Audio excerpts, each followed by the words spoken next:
Israel और Iran के बीच इन दिनों भीषण युद्ध चल रहा है और इस युद्ध का असर कई मुल्कों पर देखने को मिल रहा है, उनकी अर्थव्यवस्था पर देखने को मिल रहा है।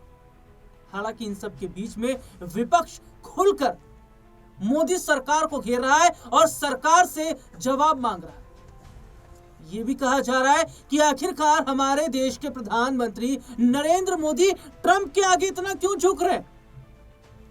एप्स्टीन फाइल का हाल ही में जिक्र हुआ था, उसके बाद से सरकार की जो लचर व्यवस्था देखने को मिली, इस पर विपक्ष सवाल खड़ा कर रहा है। इसमें हरदीप पुरी का नाम भी शामिल था।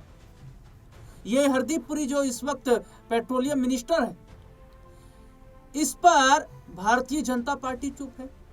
मोदी सरकार का जिस तरीके से रवैया ट्रंप को लेकर है और ईरान के साथ जो लगातार रिश्ते खराब पर खराब हो रहे हैं, विपक्ष कह रहा है कि ये किस तरीके की पॉलिसी को अपना रहे हैं। और आज मैं बात करूंगा कि जो विपक्ष ये कह रहा है कि मोदी जी ट्रंप के आगे झुक गए, एक वक्त में जब कांग्रेस की सरकार थी तो कांग्रेस किस तरीके से अमेरिका के आगे झुकी थी, ये निशिकांत दुबे ने संसद में खुलकर कहा। और नेहरू को लेकर जो उन्होंने कहा है, वो भी अगर आप सुनेंगे तो आप चौंक जाएंगे।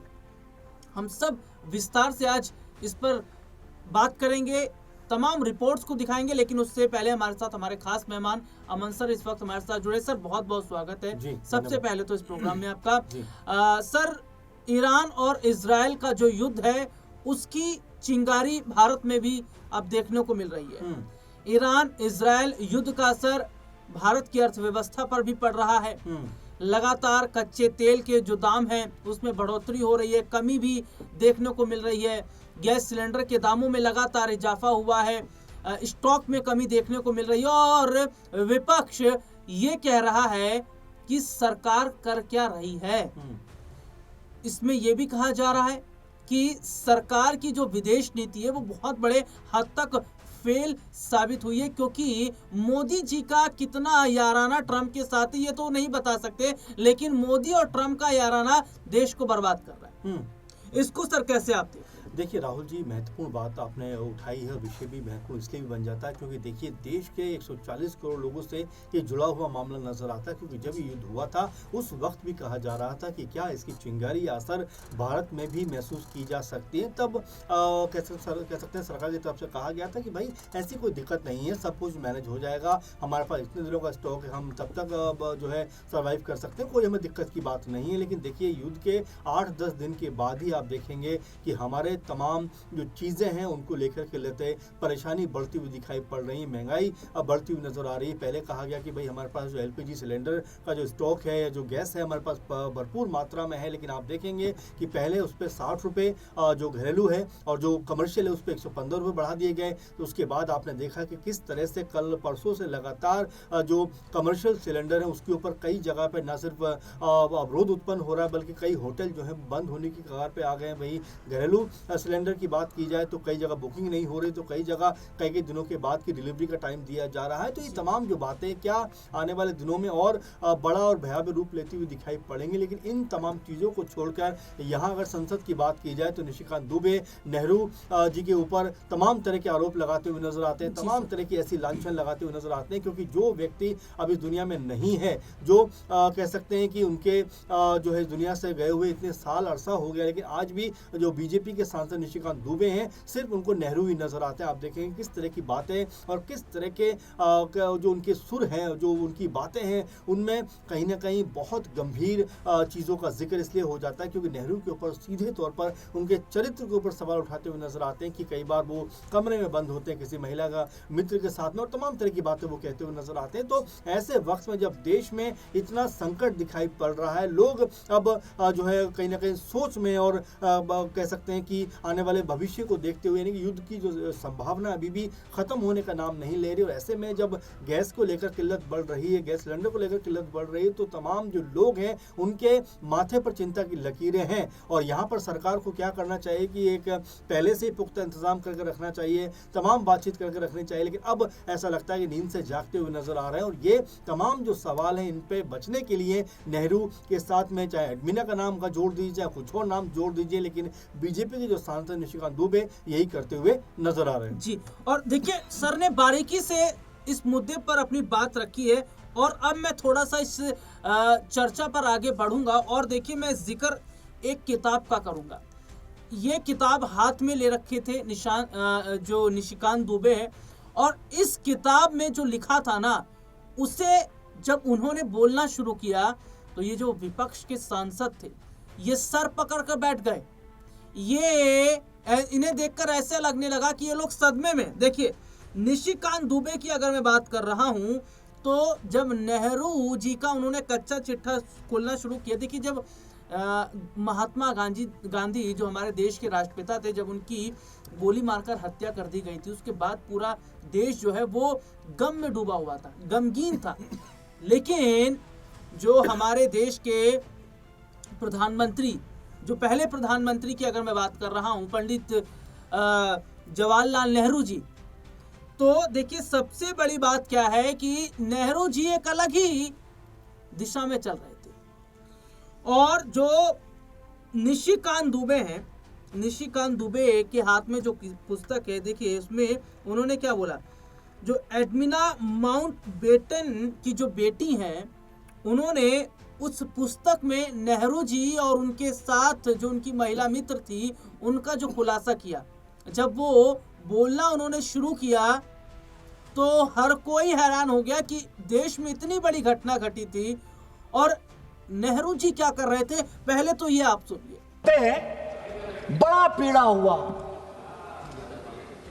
स्वाभाविक है पीड़ा हो गया। इसीलिए पीड़ा हुआ कि राहुल गांधी जी और प्रियंका गांधी जी नेहरू परिवार के यहां सदस्य यहां बैठते हैं, आपको बड़ा पीड़ा हुआ। मौत का सौदागर प्रधानमंत्री हत्यारा है, चौकीदार चोर है, प्रधानमंत्री चोर है, डकैत है, देश को बेच दिया। लीडर ऑफ द अपोजिशन इतनी बातें बोलता रहा, आपको शर्म नहीं आती है?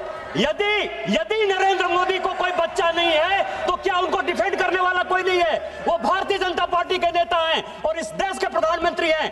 एक नहीं 1000 बार यदि बोलना पड़ेगा तो हम बोलेंगे। और मैंने क्या कहा सर? मौत का सौदागर सोनिया जी ने on the floor of the house कहा है, हत्यारा उन्होंने on the floor of the house कहा है। क्या बात कर रहे हो? और मैंने तो किताब कोट किया सर, और आज भी किताब लेकर आया हूं। ये एडविना माउंटबेटन की बेटी है सर। वो कहती है कि महात्मा गांधी की हत्या हो गई 30 जनवरी 1948 को, और उसके बाद जो है गम मनाने के बदले नेहरू एडविना माउंटबेटन के साथ एक कमरे में अलग से बंद थे और फादर ने और उसने जो है, मैं तो किताब कोट कर रहा हूं। नेहरू जी देश के पहले प्रधानमंत्री थे। राहुल गांधी और प्रियंका गांधी का रिश्तेदार होंगे, लेकिन देश के पहले प्रधानमंत्री को कोट करने का अधिकार, उनके गलतियों को बताने का अधिकार मेरा है। वो देश के पहले प्रधानमंत्री थे। आपकी कोई यूएसपी नहीं है। 47 से लेकर 52 तक वो कांग्रेस के प्रधानमंत्री नहीं थे, वो इस देश के प्रधानमंत्री थे। और हमारे पहले राष्ट्रीय अध्यक्ष श्यामा प्रसाद मुखर्जी भी उनके मंत्रिमंडल के सदस्य थे सर। अंबेडकर साहब, जिनको कि कांग्रेस ने हराने का काम किया, वो भी लॉ मिनिस्टर थे सर।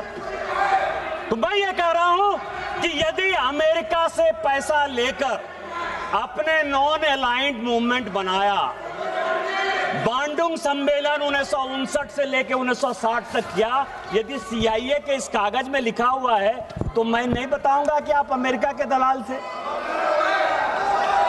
यदि अनटोल्ड स्टोरी जो जनरल कॉल ने की, जहां से जिस राज्य से आप आते हैं स्पीकर सर, कि 1962 में ऑल इंडिया रेडियो से नेहरू जी ने कह दिया कि असम चीन के कब्जे में चला गया।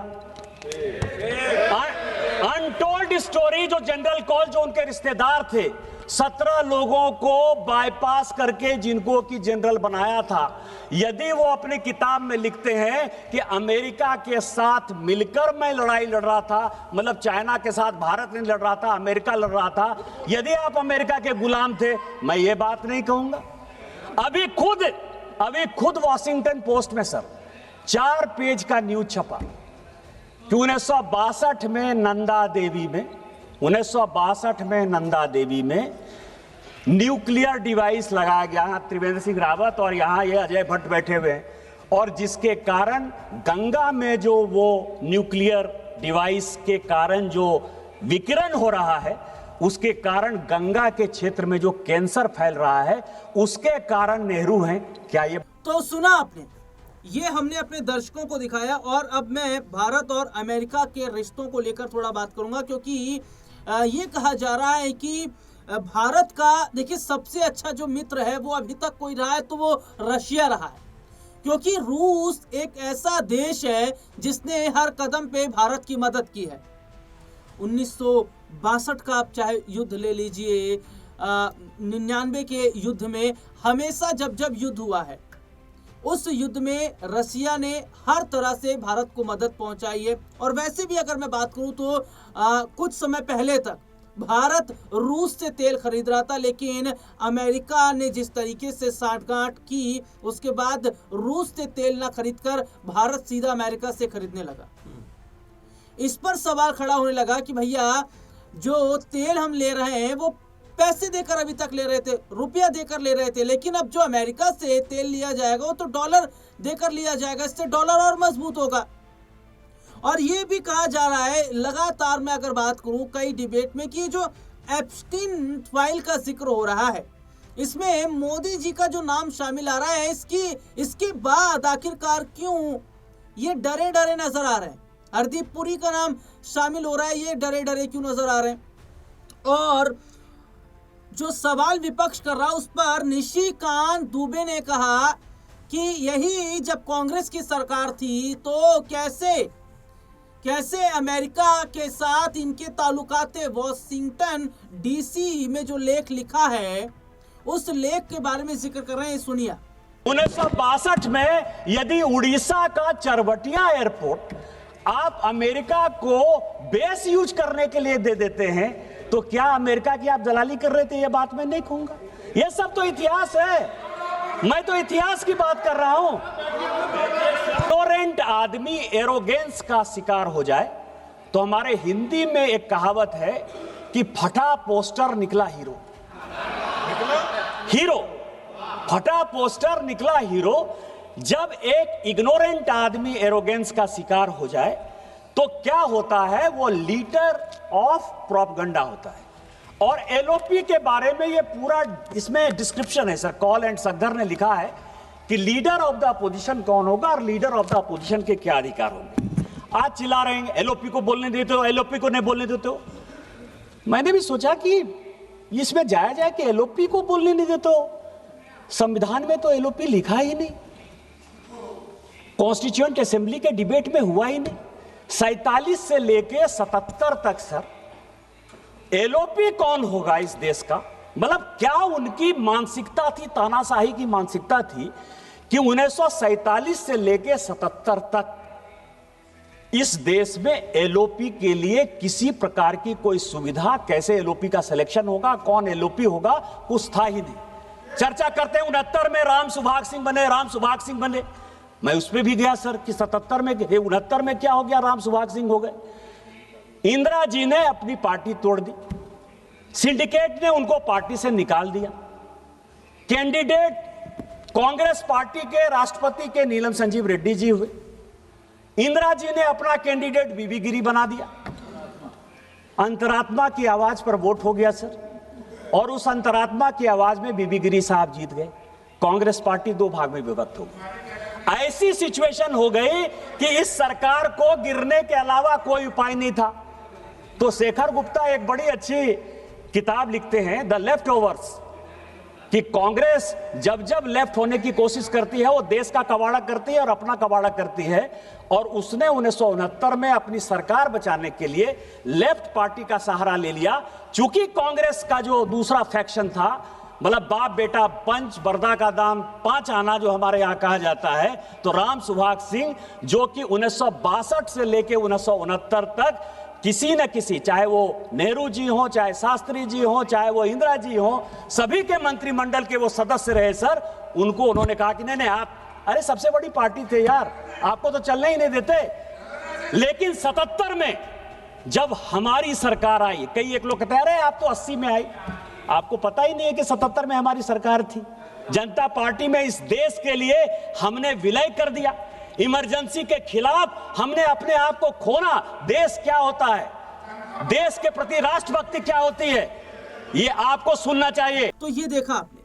असर एक छोटा सा सवाल मेरा आपसे रहेगा कि जिस तरीके से ये बात तो सही है कि भारत की जो नजदीकियां हैं वो अमेरिका के साथ अचानक जिस तरीके से बढ़ी है, सर इसको किस तरीके से देख रहे हैं? क्योंकि इसका असर देश के अंदर देखने को मिल रहा है। क्योंकि अभी तक अगर हम कच्चे तेलों की बात करें, तमाम चीज़ों की बात करें जो अभी तक आसानी से भारत में आ रही थी, लेकिन भारत के रिश्ते जिस तरीके से ईरान के साथ खराब हुए हैं, रसिया के साथ हम देख रहे हैं थोड़ा सा तालमेल गड़बड़ा रहा है, और भारत लगातार अमेरिका की तरफ झुकता चला जा रहा है। इसका असर कैसे आप देख रहे हैं? देखिए, जाहिर बात है कि जब युद्ध शुरू हुआ था तब भी ये बात की आशंका कहीं ना कहीं थी कि क्या भारत में, क्योंकि ज़्यादातर कच्चा तेल कहें या जो एलपीजी सिलेंडर के लिए गैस है, वो सब एक तरीके से इन्हीं तमाम ईस्ट जो कह सकते हैं मिडिल ईस्ट के देश हैं, इन्हीं देशों से यहाँ पर आती हुई नजर आती है। लेकिन जिस तरह से युद्ध शुरू हुआ था तब भी आशंका थी कि क्या इसमें कोई बड़ी गिरावट या कमी देखने को मिल सकती है। उस वक्त भी